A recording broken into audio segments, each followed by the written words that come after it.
Support comes from the Missouri Forest Products Association, committed to conservation and careful management of the state's forests to make them more resilient and better habitats for wildlife. ChooseWood.com.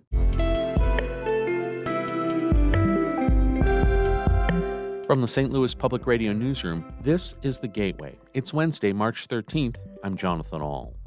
Kahlil Robert Irving makes sculptures at his spacious studio in North St. Louis that he exhibits around the world. His latest show is at the Kemper Art Museum.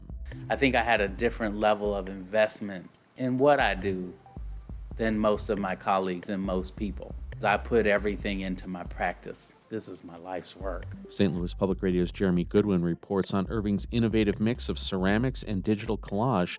That's coming up on The Gateway.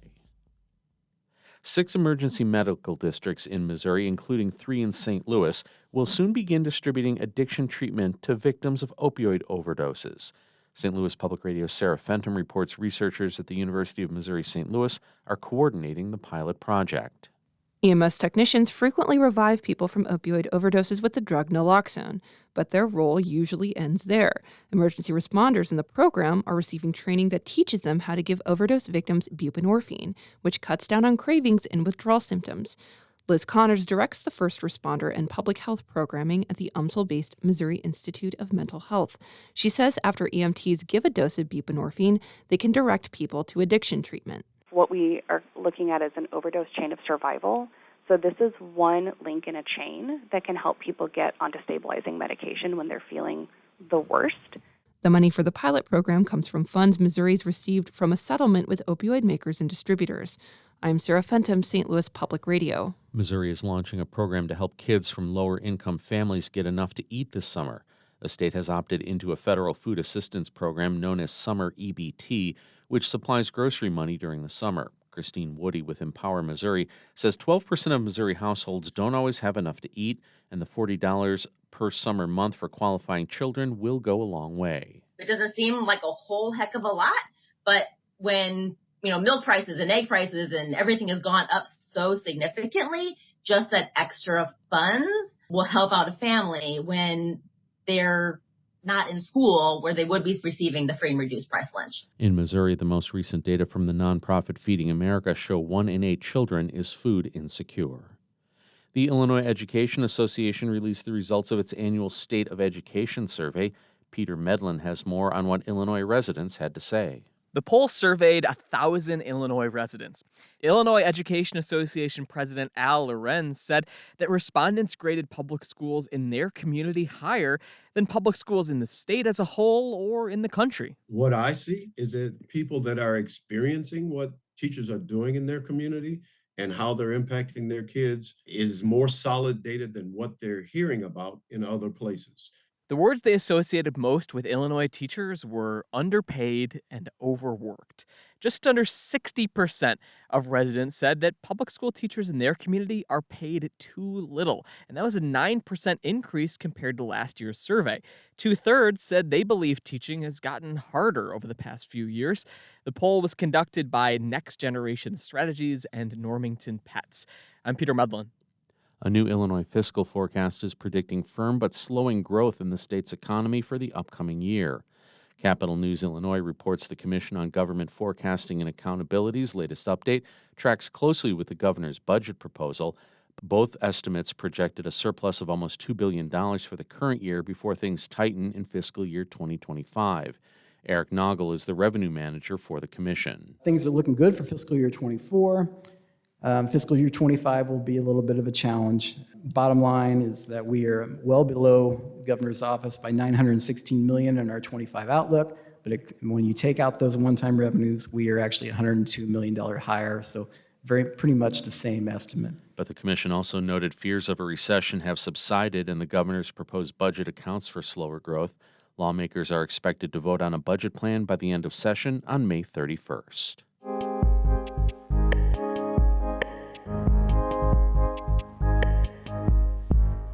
St. Louis artist Kahlil Robert Irving reflects on current events through an innovative combination of ceramics and digital collage.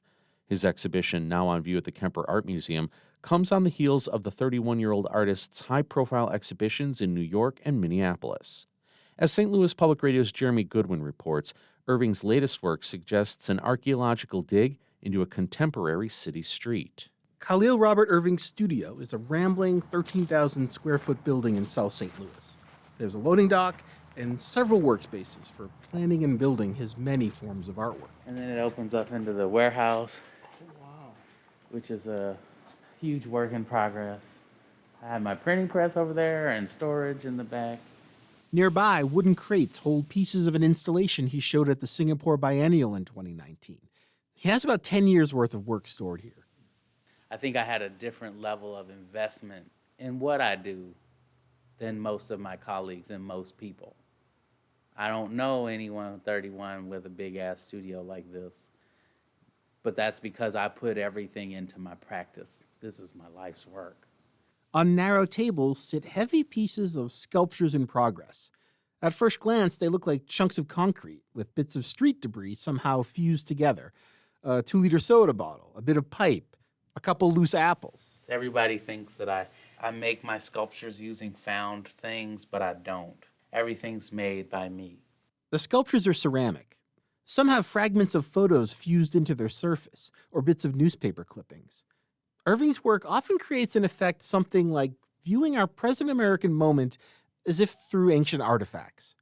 On a recent morning, Kemper curator Meredith Malone shows me one of the pieces in Irving's show there. It's a slab of black granite with his digital collage carved into it mechanically. It's a mix of personal references, like there's a QR code that references an exhibition he did at MoMA.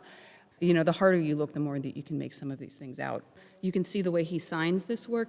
There's a little circle, and that is basically his like Apple ID image. There I see. Yeah, that's his signature. The show also includes ceramics that look like asphalt and brick. The goal is to fool the eye and play with the eye. It's about metaphor. I think if I tell you the narrative of what the work's always about, then it's like I'm standing in front of you naked.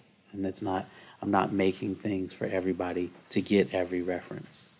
Irving's family roots in St. Louis go back to before the Civil War, and he got his master's degree from Washington University. He's studied around the world and showed his work in London and New York. He returned full-time to St. Louis in 2020. In a recent Q&A at Washington University with Los Angeles artist Hamza Walker, Irving discussed his approach. This is an edited excerpt. I'm not solely telling my story, but stories that spawn in connection to my own. And I would definitely say it isn't just the nature of urban decay and, that kind of, thing that's worn on its sleeve. Maybe not also decay, but just loss. I think there's a certain kind of violence that can come with decay that it is not necessarily also constituted in loss. Right. In loss, there's a certain place for accountability.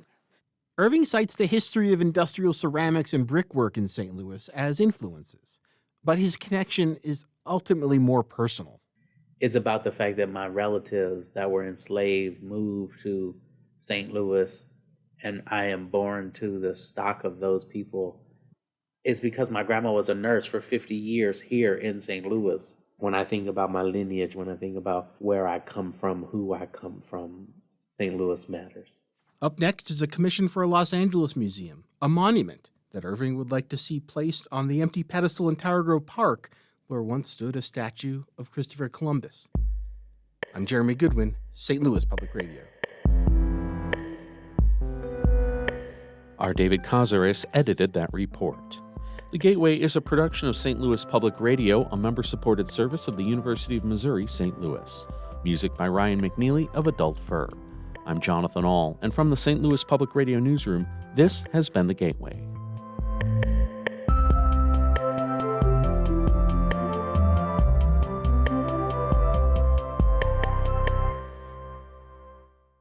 Support comes from the Missouri Forest Products Association, providing more than 41,000 jobs in the production of wood pallets, railroad ties, white oak barrels, hardwood floors, and more. Details at choosewood.com.